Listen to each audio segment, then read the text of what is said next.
बाळा, जर न दिसणारा वारा हवामानाची दिशा बदलू शकतो, तर न दिसणारा परमेश्वरही आयुष्याला योग्य दिशा देऊ शकतो रे. आणि बाळा, आयुष्य सोपं नसतं रे, ते सोपं बनवायचं असतं. थोडा संयम ठेवून, थोडं सहन करून आणि भरपूर काही दुर्लक्ष करून. जेव्हा आपण ठेच लागून पडतो ना रे, तिथूनच सुरुवात होते सांभाळून चालायची. मग ती ठेच पायाला लागलेली असो किंवा मनाला. पायाची ठेच शरीर जपायला शिकवते आणि मनाची ठेच माणसे ओळखायला शिकवते. आयुष्याच्या प्रवासात स्वतःला कधी एकटं समजू नका रे. स्वामी आहेत सोबतीला, हा विश्वास मनात ठेवा. प्रत्येक दिवस हा सारखा नसतो रे बाळा. सुख दुःख हे कालचक्र नेहमी चालूच असते. म्हणून कोणत्याच दिवशी खचून जाऊ नकोस रे.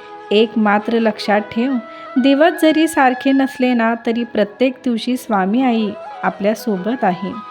आणि एक लक्षात ठेव बाळा, जे तुला योग्य आहे ते मी तुझ्या आयुष्यात आणेन, फक्त धीर सोडू नकोस.